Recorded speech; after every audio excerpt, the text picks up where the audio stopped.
Bonjour et bienvenue sur le podcast Une vie consacrée. J'espère que vous allez bien. Et aujourd'hui, j'ai une invitée avec moi, ma toute première invitée, Yannick Christen. Hello Yannick. Hello, bonjour tout le monde, ça va bien? Ça va bien et toi? Oui, très bien, merci. Une joie d'être avec vous. Moi aussi, je suis super contente de t'avoir avec moi sur ce podcast. De une, tu es la première invitée sur mon podcast. Donc, c'est vraiment pour moi un privilège et un honneur que de t'avoir. Et ensuite, parce que tu es vraiment une très bonne amie que j'apprécie beaucoup. Et c'est ça, comme je t'ai déjà dit dans le passé, mais au niveau de ta consécration, tu es un exemple, tu es vraiment une inspiration. Et ton témoignage m'a beaucoup inspiré. Et est-ce que tu peux avant tout te présenter pour ensuite partager ton témoignage? Volontiers, merci pour cette invitation. C'est aussi toute une joie pour moi d'être là. Eh bien, c'est ça. Donc, Yannick Christen et j'ai la joie d'être missionnaire, amoureuse du Seigneur, de vraiment avoir la grâce d'avoir ce privilège, c'est ça, de vivre pour lui. Aujourd'hui, j'ai lancé un ministère qui s'appelle Trans for Freedom et qui a pour but d'accompagner et d'aider les gens qui veulent aller dans leur chemin de la liberté, sur ce chemin de la liberté, en fait, être transformés pour la liberté. Donc, c'est ça. Voilà. Wow. Alors, donc, on va parler un petit peu donc de toi, c'est ça. Est-ce que tu peux nous expliquer justement un petit peu ton parcours? Tu le disais un petit peu tantôt, mais ton parcours là où tu as grandi. Justement, ta première rencontre aussi avec Jésus, dans quel contexte, les défis que tu as rencontrés quand tu étais jeune, etc. Parle-nous un petit peu de toi. Volontiers. C'est ça, en fait, comme je l'ai dit tantôt, je suis né dans une famille chrétienne, j'aime dire entre deux pages de Bible. Mes parents, je crois vraiment aimer Dieu, sauf que ils étaient eux-mêmes dans des souffrances profondes en lien avec leurs histoires de vie qui avaient été douloureuses, chamboulées et pas forcément traitées ou guéries.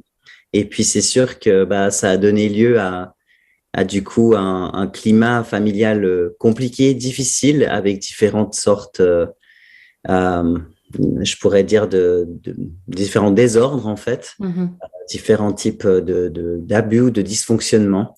Et c'est sûr que ça a été compliqué pour moi de me construire, d'autant plus que j'avais la conviction d'être un garçon. Déjà même à l'âge de 4 ans, pour moi, c'était je suis un petit garçon. Et du coup, cette dualité constante entre mon ressenti et ce que je voyais de mon corps était vraiment difficile, douloureux. Et plus les années passaient, plus je vivais un écartèlement entre ce que je ressentais profondément en moi et ce que mon corps exprimait. Je me sentais également très seule, donc incomprise et comme si je ne faisais partie de rien, aucun sentiment d'appartenance à rien, ni à ma famille, ni au sein de l'école. J'avais l'impression de vivre vraiment le rejet constamment. Et en plus, je vivais des brisures régulières avec des relations qui étaient cassées ou des personnes, beaucoup de morts en fait. Mon meilleur ami d'enfance est mort lorsque j'avais 8 ans. Oh, wow. Ça a été un drame profond pour moi. J'ai eu ma maman qui a failli mourir, qui a été hospitalisée pendant plusieurs mois lorsque j'avais 8 ans également. Il y a eu différentes personnes au village, des jeunes, des enfants qui mouraient de différentes maladies de manière très violente et surprenante et subite. À l'âge de 14 ans, ma meilleure amie qui s'enlève la vie. Bref, beaucoup de cassures, beaucoup de brisements et qui font que déjà à l'âge de 8 ans, j'avais une conscience et une maturité qui étaient beaucoup plus élevées, trop élevées pour l'âge que j'avais. Donc c'est sûr que ça a été une enfance pas toute facile. Après, il y a toujours des gens qui vivent d'autres choses et c'est pas à comparer. C'est juste que pour moi, avec ce problème de l'identité plus ces difficultés d'attachement, d'enracinement, ça crée vraiment un terrain et un terreau fertile au rejet, au mensonge, à l'isolement, à la solitude, à la souffrance. Et en parallèle, j'ai développé une relation avec Dieu. J'avais 7 ans lorsque dans ma chambre, je suis rentré et j'ai dit à Dieu, je crois que tu existes, mais je comprends pas comment c'est possible que mes parents qui croient en toi font ce qu'ils font. Enfin, il y avait comme une dualité là que je ne comprenais pas. Et j'ai demandé à Dieu avec mes mots d'enfant, révèle-toi à moi. Et instantanément, l'atmosphère de ma chambre a changé. Wow. Je savais que Dieu était là. Je savais qu'il entendait ce que je lui disais, qu'il avait entendu. Il y avait comme une atmosphère, une douce présence. J'ai commencé à parler en langue. Et pour moi, ça a semé, c'est ça. Et pour moi, ça a semé la conviction que Dieu était avec moi et qu'il m'entendait. Et je crois que sans cette profonde expérience avec Dieu à cet âge-là, je n'aurais pas pu passer à travers tout le reste. Je sais qu'à 8 ans, j'étais en dépression. À 11 ans, j'ai commencé à avoir ma première thérapeute en relation d'aide. À 14 ans, 15 ans, je recevais une médication psychiatrique avec des médicaments forts et lourds. Wow. Donc, c'est ça. Tout ça pour dire, finalement, je suis arrivé à l'adolescence. Mais oui, excuse, une petite question, mais du coup, ce qui me frappe là dans ton témoignage quand même déjà, c'est que moi, ma première réaction, ça aurait été comme peut-être de pas m'approcher de Dieu parce qu'à justement d'avoir cette difficulté d'attachement, cette difficulté d'être rejeté un petit peu de tout le monde finalement. Et pourtant, toi, tu as quand même été auprès de Dieu, puis Dieu t'a fait grâce, Dieu s'est révélé à toi, et puis il t'a donné ce dont tu avais besoin aussi pour traverser ce que tu allais traverser. Et ça, je trouve ça quand même beau. Et en même temps, je me dis, c'est quelle maturité, mais tu le dis, tu avais une maturité déjà à cet âge-là, que de pouvoir te tourner vers Jésus et de pouvoir justement te donner, de lui laisser l'accès à ton cœur, même si tu étais déjà brisé quand même. Alors, je crois que c'est très pertinent ce que tu dis, et à la fois, ce que je vois, c'est que l'évangile est fait pour les enfants. Jésus aime les enfants. Et Jésus a toujours parlé un évangile accessible, alors pour ceux qui avaient le cœur. Mais quand tu prends la parole de Dieu, tu vois que Jésus parle souvent par des paraboles. Ouais. La Bible est remplie d'histoires que tu peux même lire à des enfants. D'ailleurs, il y a toutes sortes de bandes dessinées qui racontent l'histoire de Jonas, etc. Le but, c'est que Dieu se montre proche et accessible envers quiconque, envers le simple d'esprit. En fait, il se rend accessible à celui qui a le cœur de s'ouvrir à Dieu. Et finalement, ce qui est paradoxal dans mon histoire, c'est que je ne pouvais pas me fier à des gens que je voyais et que je pouvais toucher, parce que ces gens, je n'arrivais pas à pouvoir leur faire confiance pour différentes raisons. Je suis pas en train d'accuser, c'est juste que je n'arrivais pas à créer des liens de confiance avec des gens que je voyais. Mais par contre, Dieu que je ne voyais pas est devenu beaucoup plus concret pour moi. Wow. Et c'est pourquoi je encourageais quiconque qui entend ce podcast à pas se dire mais c'est quelque chose d'intellectuel. Oublie ça. Non. La relation avec Dieu, c'est quelque chose qui part du cœur. Et une mère et un enfant, tu peux voir une mère qui allait de son enfant, il y a un lien extraordinaire entre une mère et un enfant. Et pourtant, l'enfant n'est pas en capacité de lui dire « Chère mère, pourriez-vous, je vous prie ?» Non, oublie ça. Il est dans cette simplicité du lien filial, de l'amour. Et je crois que c'est ça qui permet finalement cette relation. Donc c'est beau, c'est important, je pense, de relever ce point. Et oui, parce que plus on avance dans la vie, plus on a tendance à se créer des choses, à se dire que pour s'approcher de Dieu, exact. Il faut avoir tel principe, tel rituel. Et je crois que Dieu nous montre qu'il est un Dieu qui est tout sauf rituel. Il est un rituel, certainement. Il y a des rituels qui honorent son cœur. Ces rituels sont fondés, basés dans l'amour. Mais le premier désir de Dieu, c'est d'avoir un cœur à cœur. Et ce cœur à cœur ne vient pas à travers la religion, à travers des obligations. Il vient à travers une passion. Et c'est ça qui m'a aidé, c'est d'expérimenter Dieu. Et peut-être c'est un peu tôt, mais je veux encourager nos auditeurs à oser faire cette prière, de dire à Dieu, je veux t'expérimenter. Je veux pas rester dans un truc théorique. Je veux t'expérimenter. Amen. Et c'est ça qui finalement, à l'âge de 16 ans, c'est sûr, j'étais dans une dépression profonde, mais finalement, mon seul désir était de rejoindre Christ.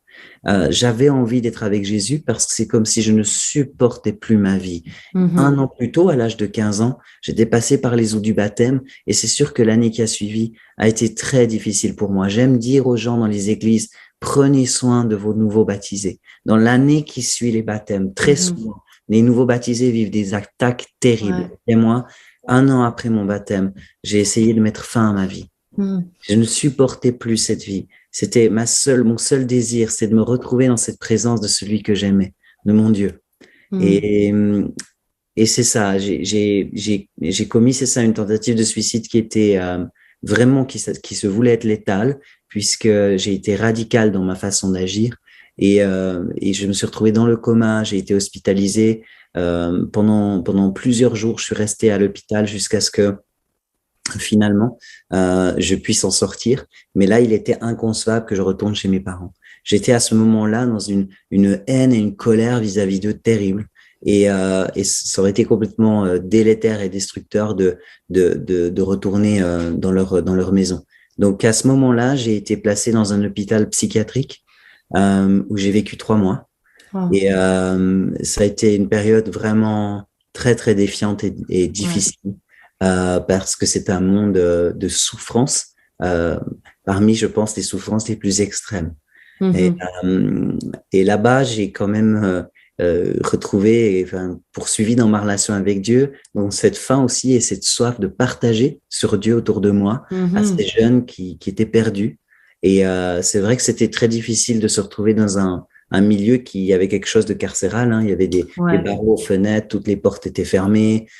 C'était des réveils le matin vers 6 heures, si mon souvenir est bon, pour des prises de sang, beaucoup de médications très lourdes. Mais c'était une période vraiment difficile. J'aimais fuguer. Ah ouais, c'est vrai. de fuguer et d'aller retrouver Dieu, comme pour moi, c'était... Je savais qu'il était avec moi, mais c'est comme pour moi, j'avais besoin d'être dehors pour être avec lui. Et c'est ça. Et finalement, à l'âge de 17 ans, j'ai découvert le témoignage d'une personne transgenre. Ok. Et c'est sûr, je parle de quelque chose d'il y a près de 25 ans en arrière. Et c'est sûr que c'était une première. Je n'avais jamais entendu parler de ça, mais cette personne exprimait avec ses mots ce que je ressentais au plus profond de mon cœur. Et là, pour moi, ça a été une révélation. Je comprenais enfin de quoi je souffrais. Et ça a été comme soulageant et terrifiant à la fois. Soulageant parce que je me disais, OK, je suis un homme, ce que je sais, mais en fait, il y a quelqu'un qui expliquait le pourquoi. Et en même temps terrifiant parce que déjà que mes relations familiales étaient compliquées, là je me suis dit c'est fini, il y aura plus de relations, ils vont me rejeter. Donc pendant quelques temps j'ai laissé ce témoignage de côté et finalement c'est 4 ans plus tard, 5 ans plus tard que je l'ai ressorti après avoir passé justement ces 5 années à essayer de progresser dans une autre voie. Notamment, j'ai passé quelques mois à essayer d'accepter vraiment mon identité de femme.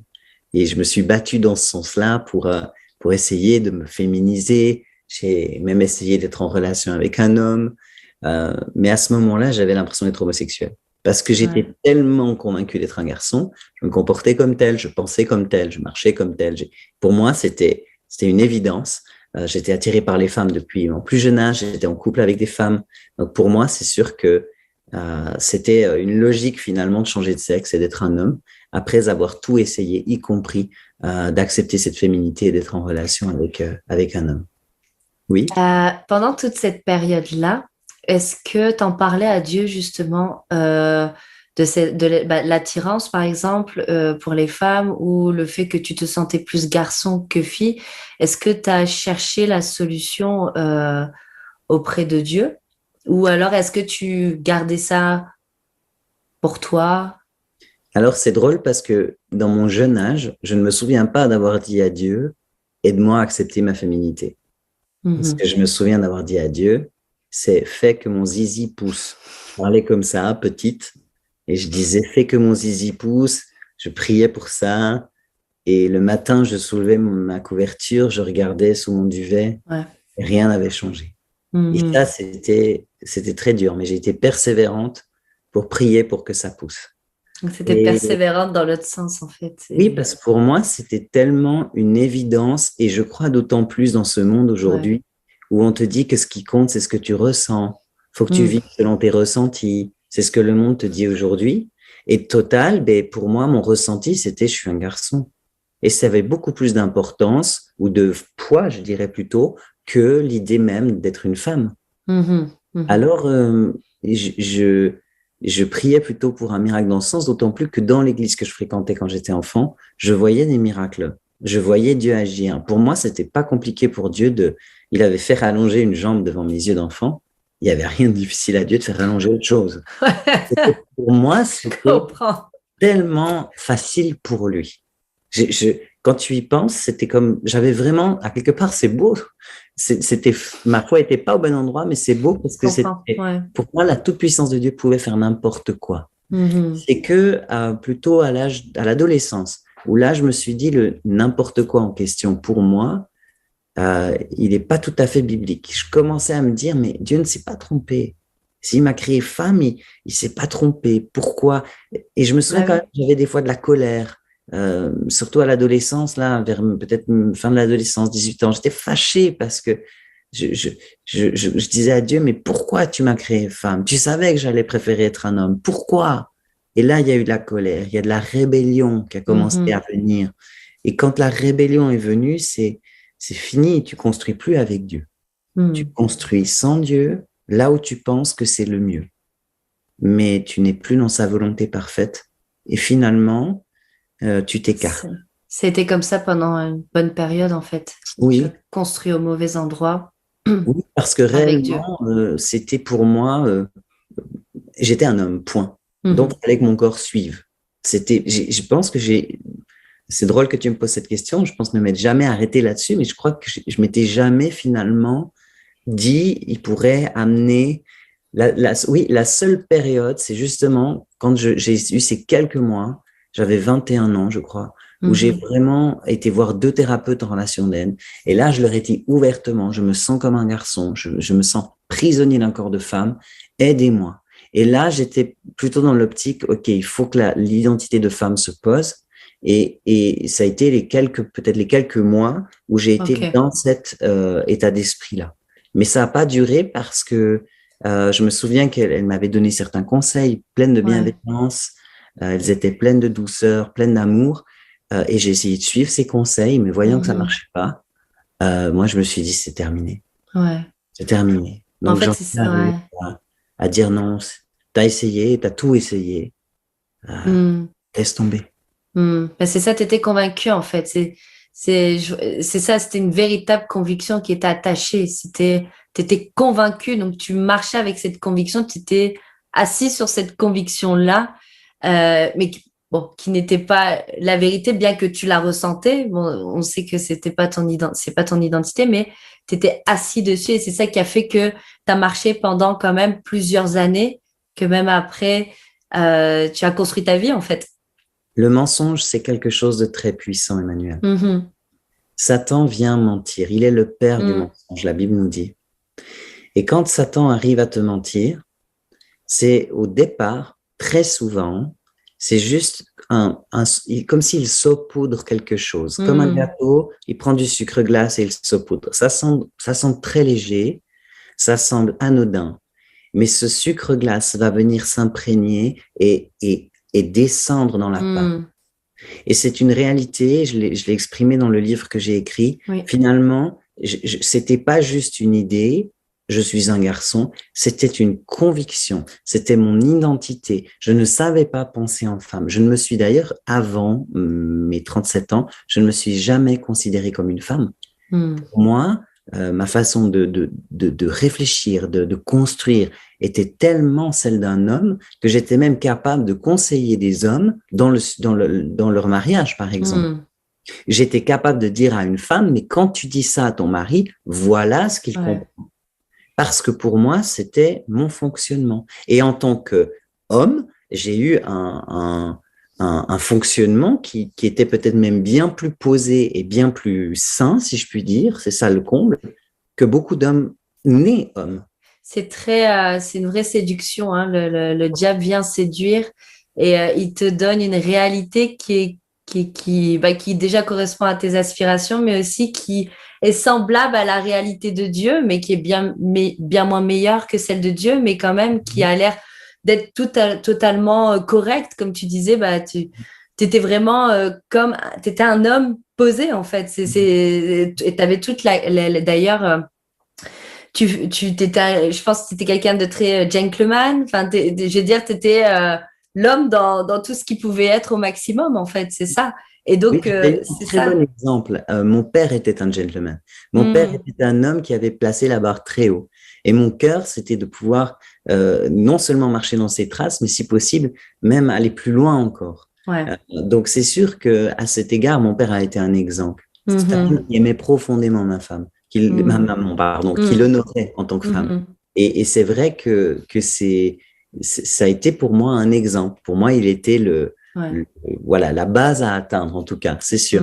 Et tu vois, cet espace, cette sorte de mensonge, cet espace où dans ton cœur, il y a la place à ce mensonge, c'est pour tout le monde. Je le vois avec des personnes qui sont minces, mais qui se voient grosses, pour des personnes qui sont belles, mais qui se trouvent moches, pour tellement voilà, des pères qui se sentent incapables d'être des pères, alors que ils ont tout ça tout de bon pour l'être, mais en fait, ils sont tellement dans le mensonge de ce que eux-mêmes ont vécu, de l'exemple qu'ils ont subi, finalement, pour eux, c'est impossible. Donc, s'ils restent dans ce mensonge-là, c'est une évidence qu'ils passent à côté du meilleur.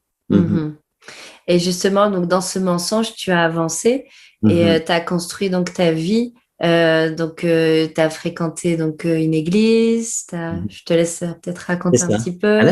À l'âge de 22 ans, j'ai commencé le cheminement de transformation, je pourrais dire de transition, comme on l'appelle aujourd'hui. Donc, j'ai été suivi par un hormonothérapeute, endocrinologue, par différents psychologues, psychiatres, sexologues. C'était très long et très lourd. À l'époque, c'était 3 ans environ de cheminement pour changer de sexe. Ça a commencé par des traitements médicaux jusqu'aux différentes chirurgies. Donc, j'ai pu passer par ces différentes étapes pour qu'à l'âge de 24 ans, enfin, je sois considéré comme un homme. Je m'appelais Franck. Et là, ma joie de vivre a été... C'était pour la première fois de ma vie, je me sentais heureux et bien dans ma peau. Alors, c'est sûr que si tu es trans aujourd'hui et que tu m'entends, je comprends ce bien-être que tu ressens et dans lequel tu baignes parce que tu l'as cherché toute ta vie. Donc ça, je l'ai vécu comme une révélation où tout à coup, alors que j'avais envie de mourir, ben non. Là, j'avais envie de vivre, j'avais des projets, j'avais le désir de construire une famille. Et oui, je me suis rapproché d'une église. Dans cette église, j'ai rencontré une femme extraordinaire que j'ai eu la grâce d'épouser très vite. On s'est mariés en quelques mois. Et là, on a débuté une vie de couple très, très riche. Elle était une femme épanouie, heureuse et qui savait me rendre heureux aussi dans tout ce que j'étais, dans cet homme que j'étais pour elle. Et on a vécu vraiment des années de bonheur jusqu'à finalement passer nos 10 ans de mariage. Et ouais, c'est ça. Et on aimait vraiment être ensemble. On avait beaucoup de joie à servir ensemble dans notre église et en dehors. On était quand même, moi je souffrais toujours pas mal du rejet, notamment dans les églises aussi. Donc j'étais quand même pas mal investi à l'extérieur. Et on avait même ouvert une maison d'accueil pour des gens en difficulté. Donc on avait vraiment beaucoup de joie à s'investir auprès de ces personnes. C'était des personnes en souffrance de différents domaines. On a accompagné des couples également. Et on voyait vraiment Dieu manifester son amour. Pourquoi? Pas parce qu'on était approuvé de Dieu, et c'est là le risque de croire que Dieu nous approuve, mais simplement parce qu'on marchait selon les principes de sa parole, on l'aimait et on honorait Dieu. Et Dieu, du coup, nous honorait en retour. Et c'est vrai qu'on avait beaucoup de fruits dans tout ce qu'on pouvait vivre. Et pour fêter nos 10 ans de mariage, on a eu à cœur de consacrer 1 an à Dieu et d'aller servir dans une œuvre chrétienne au Canada. Et pour nous, ça a été une grâce d'être les premiers bénévoles engagés là-bas. Et on a eu tellement de joie à y être. Personne ne connaissait notre histoire. On est arrivé juste comme Franck et Laurence, amoureux de Jésus et désireux de pouvoir lui consacrer 1 an comme un temps de reconnaissance. Et c'est là que tout a basculé. C'est là que tout a basculé. Oui, ouais. Mais t'es toujours dans cette... je t'en prie. Non, non, vas-y. On était toujours dans cette quête de Dieu, toujours plus. C'est vrai qu'on avait une vie très consacrée au niveau spirituel, ensemble et individuellement et ensemble, je dirais. Et je me souviens qu'on était au mois de mai et ça faisait déjà 8 mois qu'on était là. Mhm. Et je cherchais Dieu. J'étais vraiment dans un temps où je disais à Dieu, mais je veux plus de toi. Je veux plus de toi et révèle-toi à moi. Et je me souviens un matin où Dieu m'a parlé clairement. Mhm. Et Dieu m'a dit, Franck, tu es au maximum de ce que je peux te donner dans la condition où tu es aujourd'hui. Si tu veux plus de moi, il y a un prix à payer. Mhm. Et ça, pour moi, ça a été hallucinant. Ça a été une claque. Et la suite, Dieu me dit, mais si tu me fais confiance, je te restaurerai dans ton identité initiale. Wow. Alors, tu as pris une claque dans le sens que tu te dis, je ne peux pas rester comme je suis. Mais tu prends une deuxième claque, c'est que tu entends qu'il y a l'idée d'une restauration dans l'identité initiale. Cette identité initiale, tu ne la connais pas et surtout, tu n'en veux pas. Tu la veux pas, c'est ça. Ah, c'est non. que tu la voulais pas, cette C'est ça. identité. C'est le double effet qui se coule, comme disait l'autre. Wow. Et là, c'est réellement une claque. C'est réellement, mon monde s'écroule. Je sais que Dieu m'a parlé. Très rapidement, je vais en parler à mon ex-femme et lui dire, voilà ce que j'ai reçu. Et elle, au départ, elle s'accroche à nos promesses. Toutes les promesses qu'on avait reçues dans le cadre de notre mariage. Et elle revient même avec en me disant, mais regarde. Et je dis oui, et j'aimerais tellement que tu aies raison. Mais... Et là, je lui demande de s'exposer à Dieu, de laisser ses promesses de côté et de s'exposer à Dieu. Elle va le faire. Et en fait, en une semaine, notre vie bascule complètement. Wow. En une semaine, Dieu m'a parlé et Dieu lui parle. Ouais. Et on prend du temps, on cherche Dieu. Mais à partir de ce moment-là, tout ce que je lis dans la parole, tout me pousse à la repentance. Et je comprends que la repentance signifie pour moi divorce et signifie pour moi retour, ou du moins trouver cette identité de femme. Et là, je rentre dans le domaine de l'impossible. Ah ouais. Clairement. Pour moi, j'ai même beaucoup plus la foi que Dieu pouvait faire pousser un organe génital que de venir changer ma façon d'être et de penser. Pour moi, ça, c'est impossible. Qui peut changer tes goûts? Qui peut venir amener que tu aimais des choses, tu ne les aimes plus. Tu n'aimais pas des choses, mais tu les aimes. Qui peut faire ça? Et là, c'est réellement une période, un désert qui va durer près de 2 ans, où il y a la première étape du divorce, puis la quête de cette identité.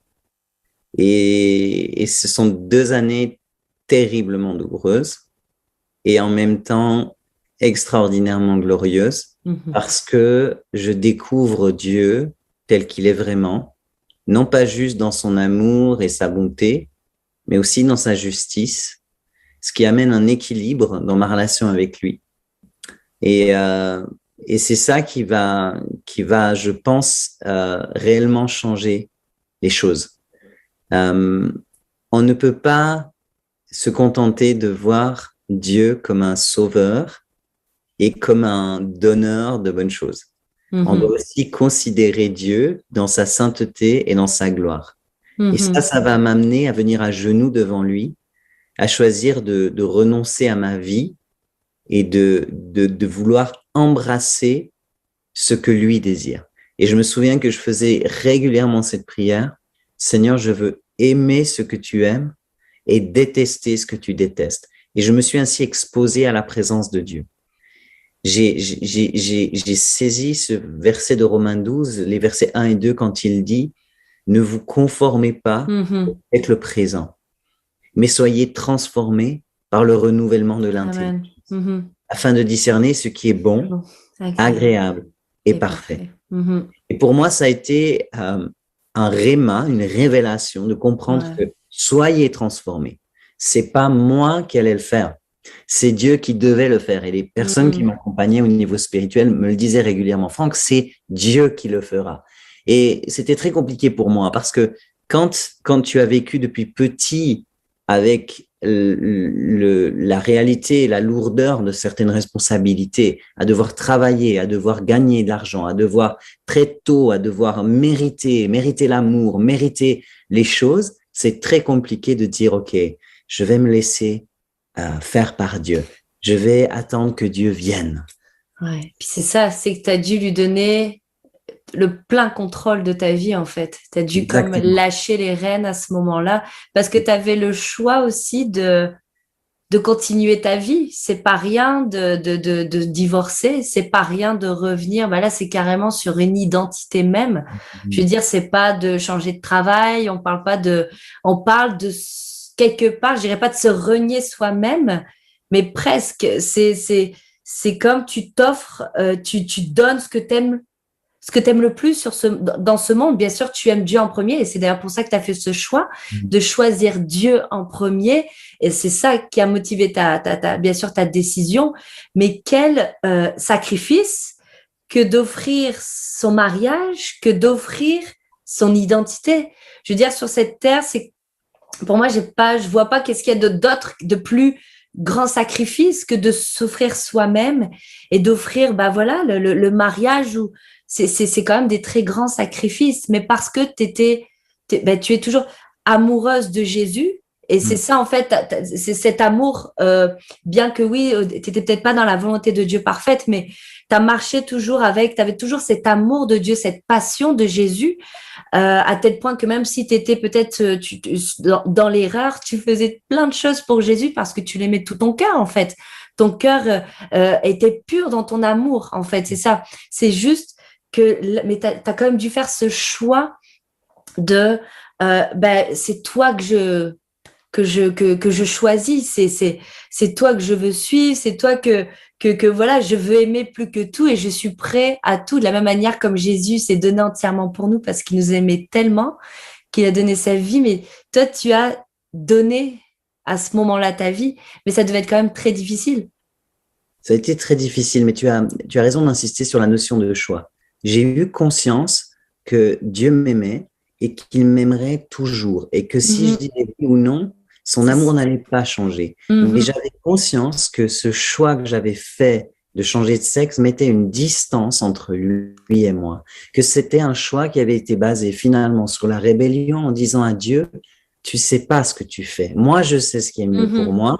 Je suis un garçon. Et à quelque part, c'était vraiment une forme d'indépendance. Et cette indépendance, on l'a dès le départ dans la Genèse. Adam et Ève veulent être indépendants de Dieu.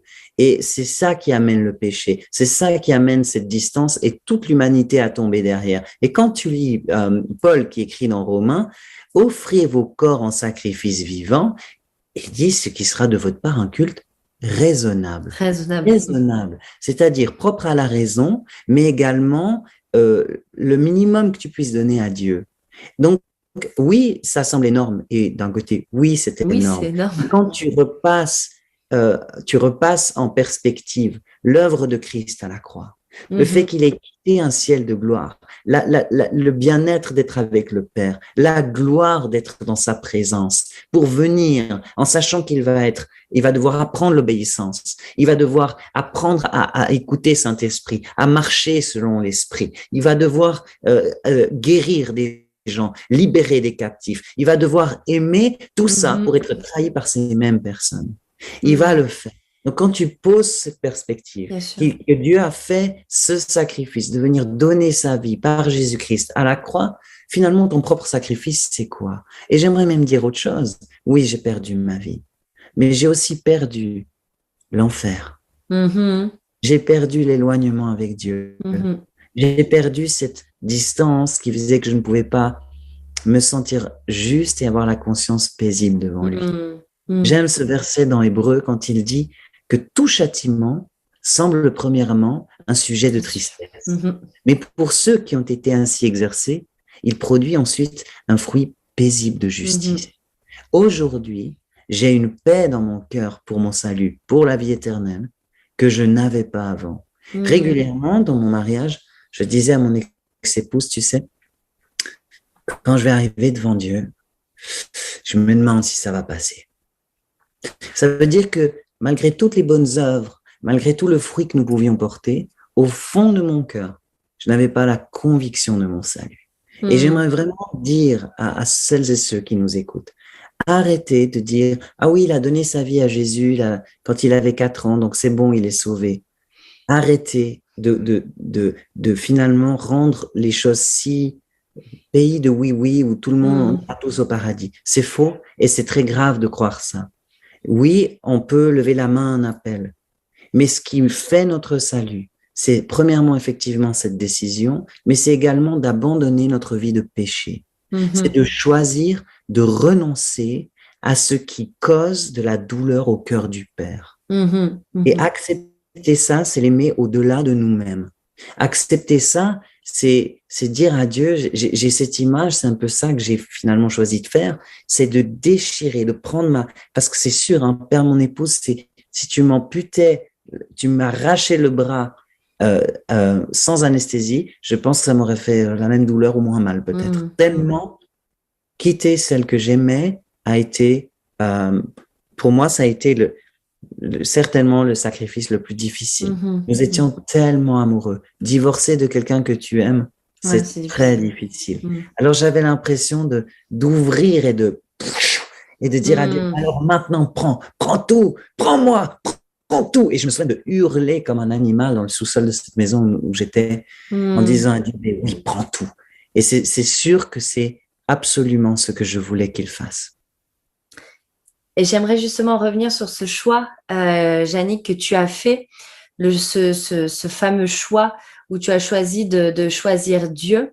Peut-être que certaines personnes se trouvent aussi dans la même situation parce qu'on voit qu'il y a quand même 2 paliers. Il y a, je dirais 2 paliers, c'est tu t'es donné à Dieu.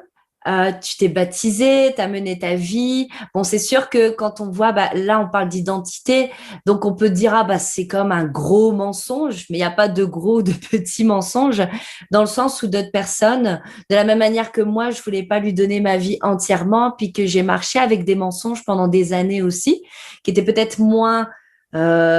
c'était en apparence peut-être moins flagrant, mais ça restait des mensonges, et ces mensonges m'empêchaient de rentrer pleinement dans une intimité aussi profonde avec Jésus.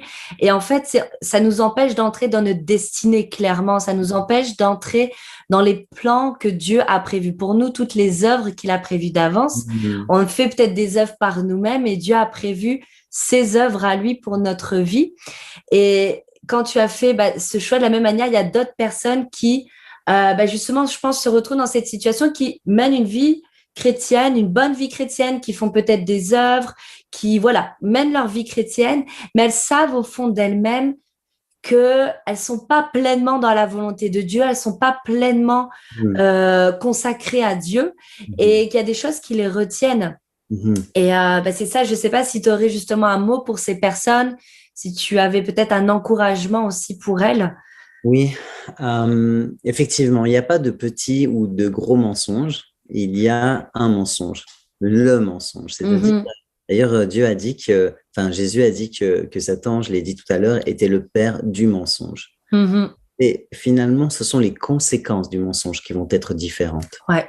Chez moi, ça a pris des conséquences importantes. Exact. Parce que le mal-être a été tel que ça a été jusqu'à, finalement, je ne veux pas dire me pousser comme si j'étais une victime, j'ai finalement aussi choisi d'aller là-dedans, mais la réalité, c'est que ce mal-être a pris tellement de place que finalement, j'en suis arrivé à passer par tout ce cheminement-là. De la même manière, il n'y a pas plusieurs vérités. Jésus a dit, je suis le chemin, la vérité, la vie. Donc, ce que je veux encourager aujourd'hui, c'est les personnes à effectivement venir au plus profond d'elle-même. Est-ce qu'au plus profond de toi-même, si tu t'imagines maintenant mourir, si tu t'imagines maintenant te retrouver devant Dieu, et si tu considères que Dieu est un Dieu bon, mais est aussi un Dieu juste, est-ce que tu peux te dire à 100%, je sais que je vais rentrer pour l'éternité, passer mon éternité avec lui. Moi, je me souviens que le soir, je faisais cette introspection régulièrement et j'avais physiquement de la transpiration. Je n'étais pas en paix. Je n'étais pas en paix.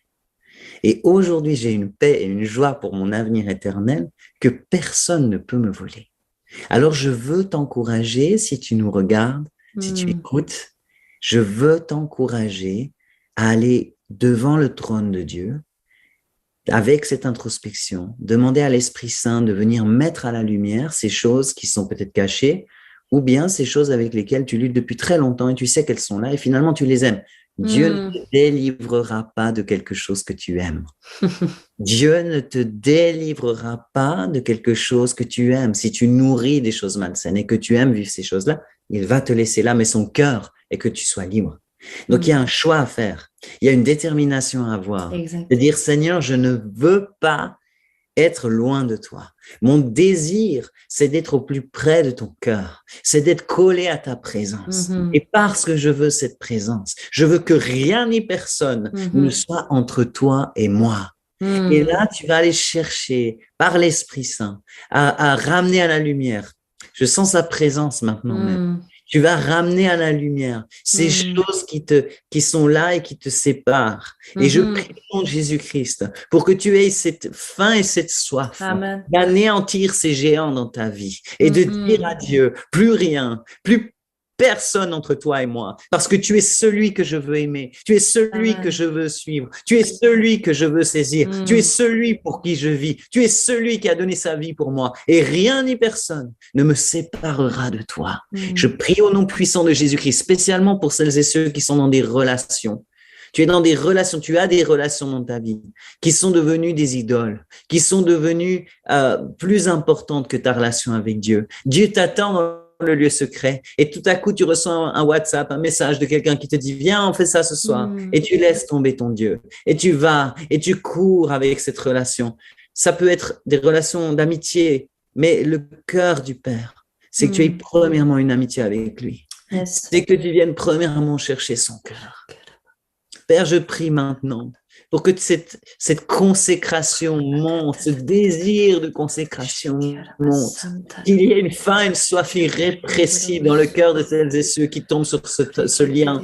Je prie au nom suprême de Jésus-Christ pour qu'ils soient saisis dans leur esprit et qu'ils disent c'est terminé, je ne veux plus de ce péché dans ma vie, je ne veux plus être souillé, je ne veux plus marcher dans l'iniquité, je ne veux plus marcher dans le péché, je ne veux plus me vautrer dans le mal, je veux être pur, être saint, être parfait comme mon Père est parfait. Et Père, je te remercie d'amener ces hommes et ces femmes, ces enfants, ces jeunes à une parfaite repentance. C'est tout ce que tu désires, c'est des cœurs et des vies abandonnées. C'est que nous soyons des amoureux. C'est que nous cherchions ton cœur plus que tout. Tout ce que tu désires, c'est que nous puissions t'aimer de tout notre cœur. Nous avons été créés pour cela. Et je prie, Éternel, Dieu des armées, pour que dans cette génération, tu trouves des hommes et des femmes qui te cherchent plus que leur propre vie, qui t'aiment plus que leur propre vie. Je prie pour qu'il y ait une génération qui se mette à part, quel que soit leur âge maintenant, qu'ils choisissent cette mise à part pour te servir de tout leur cœur et ainsi rentrer dans la maison du Père avec joie et avec assurance, parce que tu les attends. Père, c'est ma prière. Au nom puissant de Jésus-Christ, ton Fils bien-aimé, viens te révéler. Dieu de gloire, Dieu d'amour, mais Dieu de justice. Combien je t'aime, combien je ne regrette pas d'avoir mis ma vie sur l'autel. Tu as tellement donné, tu as tellement donné. Que retenir en retour, Seigneur? Tu mérites tout. Et je t'adore ce matin, je t'adore aujourd'hui. Et je t'adore parce que tu es éternellement le roi des rois et le Seigneur des seigneurs. Tu agis par ton esprit dans les vies maintenant même. Et je te glorifie pour cela. Au nom de Jésus-Christ. Alléluia. Alléluia. Alléluia. Je parle spécialement à quelques jeunes. Tu entends ça et tu es tellement tiraillé parce que dans ton école, dans tes études, tes amis sont là et te poussent à faire des choses que tu ne dois pas faire et tu le sais au fond de toi. Oh, je t'en prie. Aie la force de te mettre à part comme Daniel. Alors seulement tu verras la fournaise s'éloigner de toi. Alors seulement tu verras les lions s'éloigner de toi. Ne crois pas que tu peux te compromettre et échapper au lion. Ne crois pas ça. Consacre-toi à Dieu. Ose être différent. C'est quelques années, mais c'est tellement rien en comparaison à l'éternité, à ce qui t'attend. Au nom de Jésus-Christ, toi qui es là et qui m'entends, reviens à Dieu de tout ton cœur et sois sérieux avec lui. Tu verras sa gloire. Alléluia. Ah, Jésus.